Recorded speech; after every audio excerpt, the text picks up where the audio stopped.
வணக்கம். Big topic with Karthik Mayakumar. Titanic கப்பலை தேடி சென்ற டைட்டனோட நிலைமை இப்போ என்ன, இதை பற்றி தான் முழுக்க பேச போகிற நிகழ்ச்சியில் போகலாம்.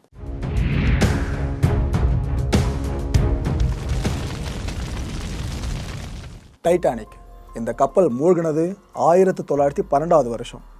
இதுக்கப்புறம் 1985 வருஷம் தான் அமெரிக்கன் அண்ட் பிரெஞ்சு டீமால் இந்த டைட்டானிக் மூழ்கின இடம் கண்டுபிடிக்கப்பட்டுச்சு. இதுக்கு அடுத்த வருஷமே, அதாவது 1986 வருஷம் சப்மெர்சிபிளான ஆல்வின் ஒன்றும் இல்லைங்க, இப்போ டைட்டன்ற சப்மெர்சிபிள் தான் இந்த டைட்டானிக் கப்பல் சார்ந்த பயணத்தை மேற்கொண்டு மாயமாயிருக்கு. சப்மெர்சிபிள் அப்படின்னா நீர்மூழ்கின்னு சொல்லுவோம் நம்ம. இந்த டைட்டன் மாதிரியே அப்போ இருந்த ஒன்று தான் ஆல்வின். அந்த ஆல்வின் இந்த டைட்டானிக் மூழ்கின டைட்டானிக்கோட இந்த உடைஞ்ச பாகங்கள்லாம் இருக்குல்ல, அது எல்லாத்தையும் ஸ்பாட் பண்ணுது. எப்போ 1986. அப்புறம் 1987 கிட்டத்தட்ட 1800 டைட்டானிக் ஆர்டிஃபேக்ட்ஸை சேகரித்து வைக்கிறாங்க. 1995 இந்த டைட்டானிக் படத்தோட டைரக்டர் ஜேம்ஸ் கேமரூன் இருக்கார்ல, அவர் இந்த படத்தில் சேர்ப்பதற்கு காட்சிகள் வேணும், எனக்கு இன்னும் தத்ரூபமாக இருக்கணும், ஸோ அதனால் நான் நேரில் போயிட்டு பார்க்கணும் அந்த மூழ்கின இடத்தான்னு சொல்லிட்டு அவர் பயணத்தை மேற்கொள்கிறாரு. வெற்றிகரமாக அந்த டைட்டானிக்கை கடலுக்கு கீழே போய் பார்த்துட்டு வந்துட்டாருங்க. இப்போ 1995 பார்த்து முடிக்கிறாரு. இதுக்கு பிற்பாடு தான் அந்த டைட்டானிக் படம் ரிலீஸ் ஆகியிருந்துச்சு. 1998 ஃபர்ஸ்ட் டூரிஸ்ட் டைவ் அங்கே முன்னெடுக்கப்படுது.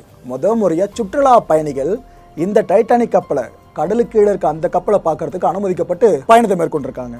அது வெற்றிகரமாக நடந்து முடிஞ்சிருக்கு. இதுக்கப்புறம் 2005 வருஷம் 2 க்ரூட் சப்மெர்சிபிள்ஸ் உள்ள டைவ் பண்ணுது. இது வரைக்கும் எந்த ஃபெயிலியர் ஆகலையா? இதுக்கப்புறமா அதிகபட்சம் அப்படி தான் இருந்துச்சு. 2010 வருஷம் ஆட்டானமஸ் ரொபாட்ஸை பயன்படுத்தி இந்த சைட்டை முழுக்க மேப் பண்ணுறாங்க ஃபுல்லாக. 2012 இந்த டைட்டானிக்கோட உடைந்த பாகங்கள்லாம் இருக்குல்ல, இது எல்லாத்தையுமே யுனெஸ்கோ ப்ரொடெக்ட் பண்ணுறதா அறிவிச்சிடுச்சிங்க. எப்போ? 2012. 2020 யூஎஸ் அண்ட் யூகே இந்த ரெண்டு நாடுகளும் ஒரு ஒப்பந்தம் போட்டுக்கிறாங்க. இந்த உடஞ்சி போய் மூழ்கின டைட்டானிக் இருக்குல்ல, இதை முழுமையாக பாதுகாக்கிறது இனிமேல் நம்மளோட பொறுப்புன்ட்டு அந்த உடன்பாடு. இதெல்லாம் நடந்து முடிஞ்ச பிற்பாடு கடந்த 2021 வருஷம் இந்த ஓஷன் கேட் இருக்குல்ல, வேற எந்த கம்பெனியும் கிடையாது. இப்போ நம்ம டைட்டனை பறி கொடுத்துட்டு நிற்கிறோமே, அந்த டைட்டனை ஓன் பண்ணியிருக்க கம்பெனி தான் இந்த ஓஷன் கேட். இவங்களோட தான் இந்த டைட்டன். இந்த ஓஷன் கேட் கம்பெனி வெற்றிகரமாக இந்த டைட்டானிக் மூழ்கின இடம் இருக்குல்ல, அங்கே போது டைட்டானிக்கை சார்ந்து ஃபுல்லாக ஆய்வையோ மேற்கொள்ளுது. இதுக்கப்புறம் 2023 வருஷம், இப்போ இந்த வருஷம் டீப் சி மேப்பிங் டெக்னாலஜி இருக்குல்ல, இதை யூஸ் பண்ணி இந்த ஃபர்ஸ்ட் ஃபுல் சைஸ் டிஜிட்டல் ஸ்கேனை இவங்க பண்ணி முடிக்கிறாங்க. இதெல்லாம் பண்ணி முடிச்ச பிற்பாடு சரி ரைட்டு, நாம் இதுக்கப்புறம் சுற்றுலா பயணிகள்கிட்ட கட்டணம் அப்படின்ற ஒன்று ஃபிக்ஸ் பண்ணி நாம் ஒரு சர்வீஸ் அதை ஆரம்பிக்கலாம் அப்படின்னு நினைக்கிறாங்க. அப்படி நினச்சவங்க அந்த பிளானை எக்ஸிக்யூட் பண்ண ஆரம்பித்தாங்க. முதற்கட்டமாக ஒரு சில இடர்பாடுகள் ஏற்பட்டுச்சு இந்த ப்ராஜெக்டில். அதுக்கப்புறம் அது சரி செய்யப்பட்டதா அவங்க எல்லாரையும் நம்ப வச்சாங்க. இதுக்கப்புறம் இப்போ சமீபத்தில் சில நாட்களுக்கு முன்னாடி தான் 5 பேர் இந்த டைட்டன் இருக்கு பாருங்க, மூழ்கி போன டைட்டானிக் இருக்குல்ல, அதை பார்ப்பதற்கான ஒரு சப்மெர்சிபிளான டைட்டனில் 5 பேர் அமர்த்தி இவங்க பயணப்பட வைக்கிறாங்க. அந்த 5 பேர் ஹார்டிங், டாவூட், சுலைமான், ஹென்ரி, ஸ்டாக்டான்.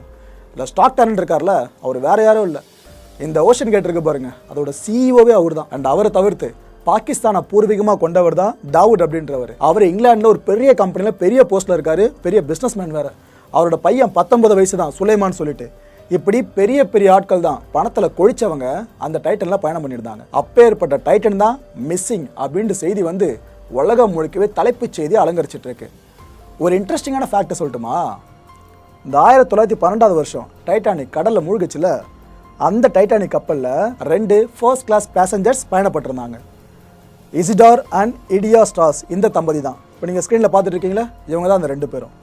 அந்த 2 பேரும் யாருன்னு பார்த்தீங்கன்னா வெண்டி ரஷ். இதற்கான கண்ணாடி மாட்டிக்கிட்டு இவங்க தான் வெண்டி. இந்த வெண்டி தான் அந்த மூழ்கின கப்பலில் பயணிச்சு அந்த 2 பேர் சொன்ன பாருங்க தம்பதி, இவங்களோட கொள்ளு பேத்தி. அப்பா வெண்டிக்கும் டைட்டானிக்கும் என்னப்பா சம்மந்தம்னு கேட்டிங்கன்னா, இந்த வெண்டி ரஷ் வேறு யாருமே கிடையாது. நான் சொன்ன பாருங்க ஸ்டாக்டன் ரஷ், அந்த டைட்டனில் பயணப்பட்டவர் ஓஷன் கேட்டோட சிஇஓன்னு சொல்லிட்டு அவரோட மனைவி இவங்க. 1986 தான் வெண்டிக்கும் ஸ்டாக்டனுக்கும் திருமணம் நடந்து முடிஞ்சிருந்துச்சு. இப்போ இவங்க தாங்க கண்ணீரோ கம்பளியமாக இருக்காங்க, போனவருக்கு என்ன ஆச்சுன்னு தெரியலையேன்னு சொல்லிட்டு. விதி எப்படி விளையாடுது பார்த்தீங்களா? இவங்களோட முன்னோர்கள் அந்த கப்பலில் பயணப்பட்டிருந்தாங்க. அதே வழியில் வந்த ஒருத்தர், டைட்டானிக் மீது மோகம் கொண்ட ஒருத்தர் வெண்டியை கரம் பிடிக்கிறாரு. கடைசியில் அவரும் டைட்டானிக் கப்பலை பார்க்க போகிற அந்த முயற்சியில் என்னாச்சுன்னு தெரியாமல் இப்போ இருக்காரு. இந்த நேரத்தில் ஒரு வீடியோ பயங்கர வைரலாக போயிட்டு இருக்குங்க. இந்த ஸ்டாக்டன் ரஷ் இருக்கார்ல, அவர் பேசியிருந்த ஒரு வீடியோ இன்டர்வியூ கொடுத்துருந்தாரு. அப்போ என்ன சொன்னார், இந்த டைட்டன் ப்ராஜெக்ட்டுக்காக நான் நிறைய விதிகளெல்லாம் உடைச்சிட்டேன், பிரேக் த ரூல்ஸ், இதுதான் என்னோட தாரக மந்திரம், அதை வச்சு தான் ப்ராஜெக்ட் நான் சாத்தியப்படுத்தியிருக்கேன் அப்படின்னு மாறுதட்டி சொல்லியிருந்தார். இப்போ அந்த வீடியோ தான் பல பேர் எடுத்து போட்டு, ஏப்பா அந்த டைட்டனில் இவ்வளோ பிரச்சனை இருக்குன்னு தெரிஞ்சோம் நிறைய விதிகளை மீறி நீங்கள் இந்த டூரிஸ்ட்டில் அழைச்சிட்டு போயிருக்கீங்களா அப்படின்ற கேள்விகள் எழுப்பிட்டு இருக்காங்க. இதுதான் அந்த டைட்டனுக்குள்ளே இருக்கிற ஒவ்வொரு விஷயமும். நீங்கள் நினைக்கிற மாதிரிலாம் உள்ளே இருக்க முடியாதுங்க. அதாவது எழுந்து கூட உங்களால் நிற்க முடியாது, அவ்வளோ குறுகலான இடம் இது. கிட்டத்தட்ட 96 மணி நேரம் வரைக்குமான இந்த ஆக்சிஜன் சப்போர்ட் இருக்குல்ல உள்ளே இருக்குது, எமர்ஜென்சி ஆக்சிஜன் சப்போர்ட்டு. 96 மணி நேரம் வரைக்கும் உங்களால் ஓகே உள்ளே மூச்சு விட முடியும். அதுக்கப்புறம் 96 மணி நேரங்கள் கடந்துருச்சுன்னா மூச்சு விட முடியாது. ஏன்னா கடலுக்கு கீழே அதுவும் எவ்வளோ ப்ரெஷர் இருக்குன்னு நான் உங்களுக்கு சொல்லி தெரிய வேண்டாம். அந்த இடத்துல 96 மணி நேரங்கள் அப்படின்றது இப்போ கிட்டத்தட்ட முடிஞ்சிருச்சு. அவங்க மிஸ் ஆனதுலேருந்து இப்போ வரைக்கும் எடுத்துக்கிட்டிங்கன்னா 96 மணி நேரம் கிட்டத்தட்ட முடிஞ்சிருச்சு. இதுக்கப்புறம் இந்த குறிப்பிட்ட டைட்டன் மீட்கப்பட்டாலும் அதுக்குள்ளே இருக்கிற இவங்க உயிரோடு இருந்தாங்கன்னா அதுவே பெரிய அற்புதம் தான். இந்த டைட்டனோட ஒட்டுமொத்த எடை பார்த்தீங்கன்னா 10.4 டன்ஸுங்க. இதில் ஒரு பைலட் ப்ளஸ் 4 க்ரூ இல்லைனா கெஸ்ட்டு இவங்களாம் இருப்பாங்க. ஸோ இப்போ போனதில் ஒட்டுமொத்தமாக 5 பேர் இதில் இருக்க மாதிரியே. இதோட மேக்ஸிமம் கெப்பாசிட்டியும் இதே 5 பேர் தான். இப்போ நீங்கள் பார்த்துட்டு இருக்கீங்களா, இதுதான் அந்த டைட்டன் நீர்மூழ்கியோட உள்ளே இருக்க ஸ்பேஸு. இங்கே ஒரு மானிட்டர், இங்கே ஒரு மானிட்டர், அப்புறம் அவங்கெல்லாம் அமர்ற இடம் இங்கே தாங்க. இந்த கேப்சூல் மாதிரி இருக்கும் பார்க்குறதுக்கு, ஒரு உருளையாக நீளமாக இருக்கும். உங்களால் எழுந்தும் நிற்க முடியாது, இதிலே தான் பயணப்பட்டு போனால் அமர்ந்தபடியே. எவ்வளோ இடுக்கமாக இருக்குல்ல. ஆக்சுவலி அளவு எடுத்துக்கிட்டிங்கன்னா மெஷர்மெண்ட் பேஸில் 22 ஃபீட்டு இன்ட்டு 9.2 ஃபீட் இன்ட்டு 8.3 ஃபீட்டுங்க. ரொம்ப ரொம்ப குறுகலாக இருக்கும். எந்த அளவுக்குன்னா கால்களில் செருப்புகள் கூட உள்ளே அணிய மாட்டாங்களாம். அதில் வெறுங்காலில் தான் உள்ளே பயணிப்பாங்களாம். நீங்கள் எழுந்துக்க கூட வேண்டாங்க, செமி சர்க்கிள் ஷேப்பு கொஞ்சம் எழுந்துங்க அப்படி வளைய ட்ரை பண்ணாலும் உள்ள கஷ்டம். மேலேருந்து கீழே அவ்வளோ இடுக்கமாக இருக்கும். ஸோ இப்படியே தான் அவங்க பயணப்பட்டு போகணும். நான்ப்பா இது வீடியோ கேம் கண்ட்ரோலர் மாதிரி இருக்குன்னு கேட்டிங்கன்னா ஜாஸ்டிக்கு கிட்டத்தட்ட அதே தான், கிட்டத்தட்ட இல்லை அதே தான் சொல்லணும். இந்த மாடிஃபைடு வீடியோ கேம் கண்ட்ரோலர் தான் உள்ளே பயன்படுத்தியிருக்காங்க. இந்த மேலே இருக்க க்ரூ மெம்பர்ஸாக இருக்கட்டும், உள்ளே இருக்கவங்களாக இருக்கட்டும், இதை வச்சு ஃபுல்லாக இயக்கிட்டு இருந்திருக்காங்க. அதாவது இந்த நீர்மூழ்கி இருக்குல்ல டைட்டன், இதில் போயிட்டு இருக்கும்போது அவங்க ஒரு இடத்துல முன்னாடி கொஞ்சம் நல்லா போகணும், இல்லைனா பின்னாடி வரணும், இல்லை பக்கவாட்டு பக்கமாக எங்கன்னா பார்க்கணும், இந்த இடத்துல நிறுத்தணும் அப்படின்னு எதனா ஆசைப்பட்றாங்கன்னா இந்த கண்ட்ரோலர் மூலமாக தான் ஃபுல்லாக அதை கண்ட்ரோல் பண்ணுவாங்களாம். இதை ஆக்சுவலாக அறிமுகப்படுத்தும் போதே விமர்சனத்துக்கு உள்ளே இருந்துச்சு. எங்கள் உள்ளே போகிறவங்ககிட்ட இது போல் பொம்மையெல்லாம் கொடுத்து அவங்க எதிராக பண்ணானா என்ன ஆகுதுன்னு சொல்லிட்டு. ஸோ இது மேலே இப்போ பெரிய சந்தேகத்தை இந்த டைட்டன் சார்ந்த குற்றச்சாட்டை சுமத்திக்கிட்டு இருந்தாலும் இதுக்கு முன்னாடி அவங்க இப்போ பெருசாக பேச ஆரம்பிச்சிருக்காங்க. என்னப்பா இது பெட்டி மாரி இருக்கு அப்படின்னு பார்க்குறீங்களா? வேற எதுவும் இல்லைங்க. இந்த டைட்டன் நீர்மூழ்கி இருக்குல்ல, அங்கே இங்கே ஒரு சின்ன துணி மாதிரி ஒரு கர்ட்டனை போட்டு வச்சுருப்பாங்க. இந்த பக்கம் ஒரு ஆள் அப்படி அமர்ற மாதிரி இடம் இருக்கும். அந்த அமர்றது இந்த பெட்டிக்கு மேலே தான் அமருவாங்க. ஏன்னா வேற எதுவும் இல்லை, கழிவறையே இதுதான். ஒரு நேரத்தில் ஒருத்தர் போயிட்டு வந்த பிற்பாடு தான் இன்னொருத்தர் போக முடியும். ஸோ கழிவறை சைஸை இவ்வளோதான் அப்படின்னா அப்போ உள்ளே இருக்கவங்க நிலமை எந்த அளவுக்கு எடுக்க மாதிரி யோசிச்சு பாருங்கள். அதில் என்ன கூத்துனா கிட்டத்தட்ட $2,50,000 வரைக்கும் பணத்தை செலுத்தி போயிருக்காங்க எல்லாரும். சொந்த செலவில் சூனியம் மாதிரி தான் இது இப்போ அமைஞ்சிருக்கு. இந்த நீர்மூழ்கியில் இந்த ஒரு மானிட்டர் உங்களால் பார்க்க முடியும். இது என்னன்னா இந்த சிங்குலர் விண்டோன்னு ஒன்று இருக்குங்க. இதில் ஒரு நேரத்தில் ஒரு 2 பேர் இருக்க தலை இடிக்க அப்படி பார்க்கலாம். இந்த கடலுக்கு கீழே அங்கே என்னென்னலாம் இருக்குது பக்கத்தில் அப்படின்னு சொல்லிட்டு அந்த நீர்மூழ்கியில் பயணப்பட்டு இருக்கும்போது மற்றவங்களாம் சும்மா இருக்கணும்ல, ஸோ அவங்களுக்கு இதை காட்டுவாங்க. அங்கே என்னென்ன இருக்குது அப்படின்றது கேமரா மூலமாக உள்ளே இந்த டிஸ்பிளேல காட்டப்படும்.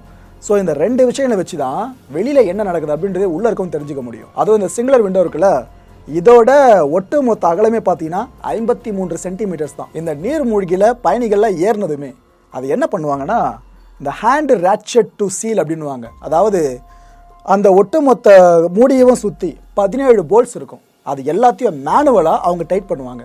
டைட் பண்ணி இந்த பாதுகாப்பெல்லாம் ஓகே, உள்ளுக்குள்ளே நீர் கசிய வாய்ப்பில்லை என்ற விஷயம் உறுதியான பிற்பாடு தான் அந்த டைட்டனை தண்ணிக்குள்ளேயே இறக்குவாங்க.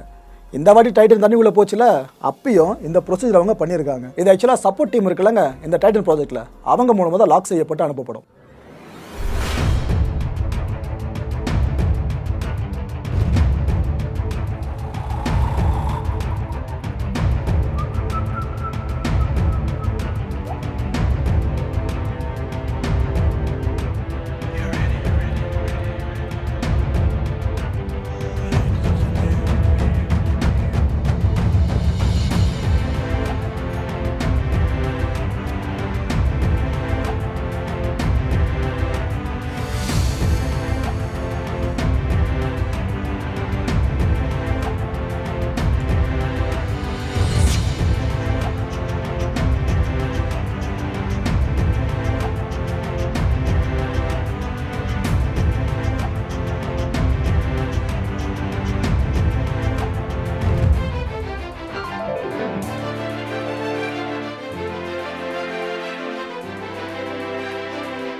இவ்வளோ விஷயங்கள் இருக்குது டைட்டனில்.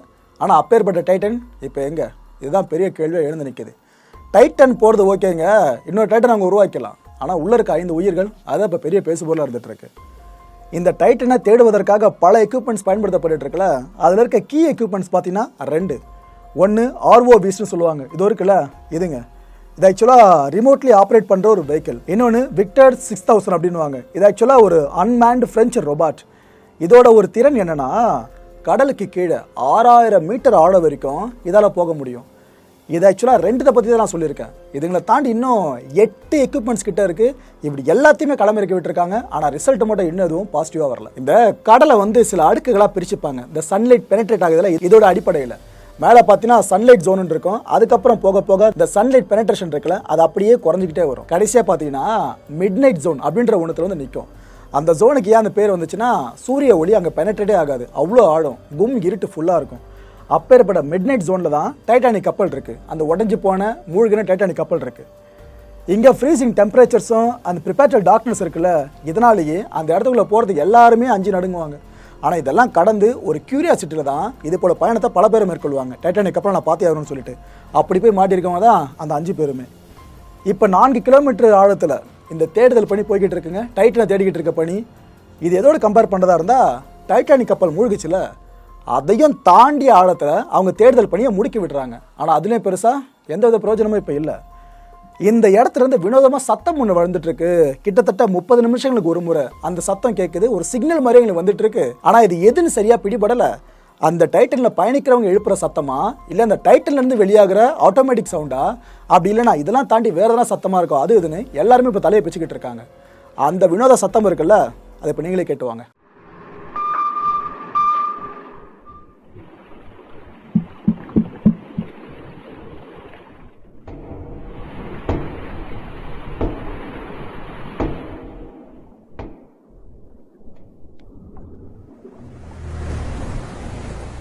ரொம்ப ஒரு மாதிரி இருக்குல்லங்க, டிஸ்ட்ரஸ் சிக்னலா.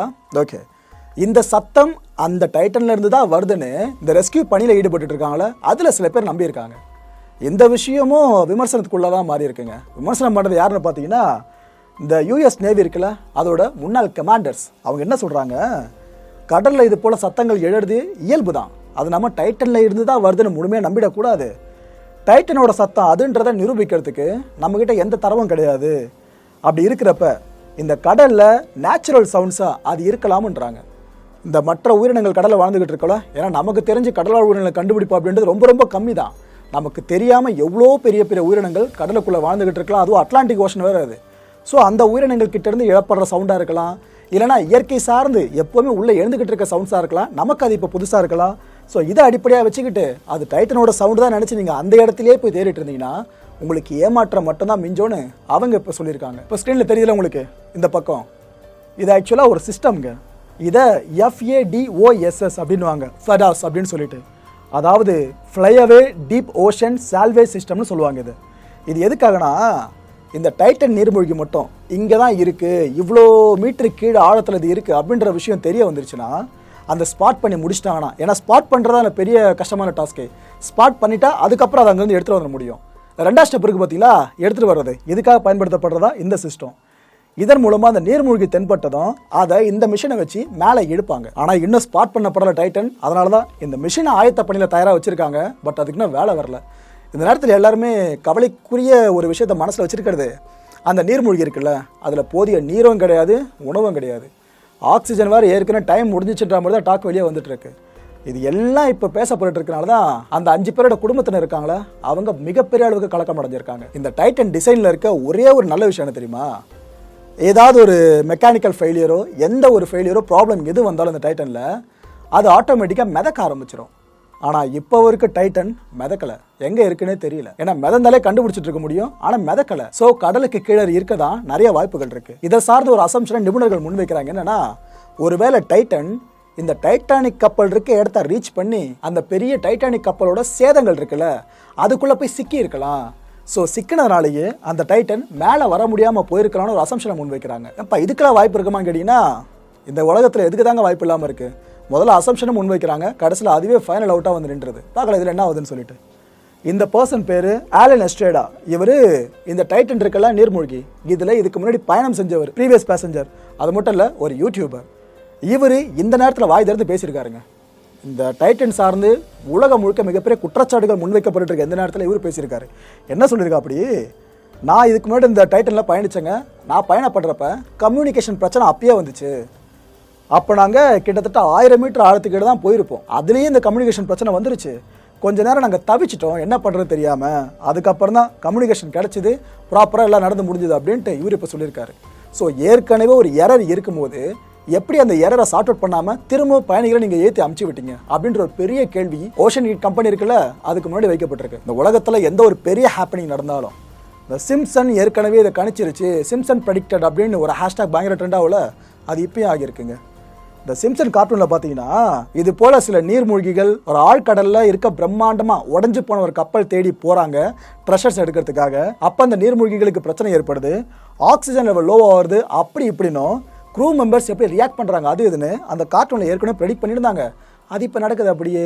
ஸோ இப்போ நடக்கிறத ஏற்கனவே அவங்க ப்ரெடிக்ட் பண்ணி வச்சுட்டாங்களா, இல்லை ப்ரெடிக்ட் பண்ணி வச்சது இப்போ நடந்திருக்கா அது இதுன்னு இந்த கார்ட்டூன் சார்ந்த ஒரு பெரிய விவாதத்தை நெட்டிசன்ஸ் ஆரம்பிச்சிருக்காங்க. இதெல்லாம் ஒரு பக்கம் இருக்கு. இன்னொரு பக்கம் என்ன சொல்லிட்டு இருக்காங்க சில நெட்டிசன்ஸ், ஸ்டார்லிங் ப்ராஜெக்ட் இருக்குல்ல, அது தீவிரமாக செயல்பட்டுச்சுன்னா ஒருவேளை இந்த டைட்டன் எங்கே இருக்குன்னு கண்டுபிடிக்க முடியும் அப்படின்றாங்க. இன்னொரு தரப்பு என்ன சொல்கிறாங்க, ஏன்ப்பா அதுக்கு வாய்ப்பு இல்லை, ஏன்னா நீங்கள் நிலத்துக்கு மேலே எதுனாலும் நீங்கள் ஸ்டார்லிங்கை நம்பலாம், ஆனால் இதுக்கு கடலுக்கு கீழே நடந்துக்கிட்டு இருக்கு. கடலுக்கு கீழே எப்போ இணைய வசதி ஏற்படுத்தப்படுதோ, எப்படி ஒட்டுமொத்த கடலுக்கு கீழேயும் இந்த இணைய வசதி எப்போ ஏற்படுத்தப்படுதோ அப்போ தான் நாம் கடலுக்கு கீழே தொலைக்கிற எந்த விஷயத்தையும் கண்டுபிடிக்க முடியும் அப்படின்னு சொல்லிக்கிட்டு இருக்காங்க. யாருக்கு தெரியும், இதுக்கப்புறம் இதை சார்ந்த சில பேர் யோசிச்சாலும் ஆச்சரியப்படுறதுக்கு இல்லை. மக்களே, இந்த கான்டென்ட்டை பொறுத்த வரைக்கும் நாமெல்லாம் சிந்திக்க வேண்டிய முக்கியமான ஒரு விஷயம், ஆக்சுவலாக ஒரு கூற்று இது, ஆனால் முக்கியமான விஷயம் தான் இந்த நேரத்தில். உயிர்கள் எல்லாமே ஒன்று தான், எல்லா உயிர்களையும் சமமாக பாவிச்சே ஆகணும், அது எந்த மாற்ற கருத்தும் இல்லை. ஆனால் இந்த ஒரு விஷயம் இப்போ பெருசாக பேசப்பட்டு இருக்குங்க. The Titanic is a grave not a playground for billionaires. அதாவது டைட்டானிக் அப்படின்றது பல சாவுகளை பார்த்த ஒரு கப்பல், அது கிட்டத்தட்ட ஒரு சவக்களம் மாதிரி தான். அதை அப்படி தான் பார்க்கணுமே தவிர அதை போயிட்டு சுற்றி பார்க்க போகிறேன், அது எங்களுக்கு டைம் பாஸ் ஆன ஒரு விஷயம் அப்படி எப்படின்னு செல்வந்தர்கள் பணம் இருக்குன்ற ஒரே காரணத்துக்காக நினைக்கிறதுக்கான ஒரு விஷயம் அது கிடையாதுன்னு சொல்லிக்கிட்டு இருக்காங்க. இதை பற்றி மக்கள் நீங்கள் என்ன நினைக்கிறீங்க? உயிர்கள் எல்லாமே ஒன்று தான், அதில் மாற்று கருத்து இல்லை, ஏழை உயிரோ பணக்கார உயிரோ. ஆனால் இந்த இடத்துல பேதம் அப்படின்றது பெரிய நம்ம ஒரு ப்ரொஜெக்ஷன் கிரியேட் ஆயிருக்குல்ல. ஸோ இதை சார் தான் கேட்குறேன். உங்களோட பதில்கள் எதுவாக இருந்தாலும் கீழே இருக்க கமெண்ட் பாக்ஸை கமெண்ட் லீவ் பண்ணி எல்லாருமே தெரிஞ்சுக்கலாம். அடுத்த நிகழ்ச்சியை சந்திக்கலாம். நன்றி, வணக்கம்.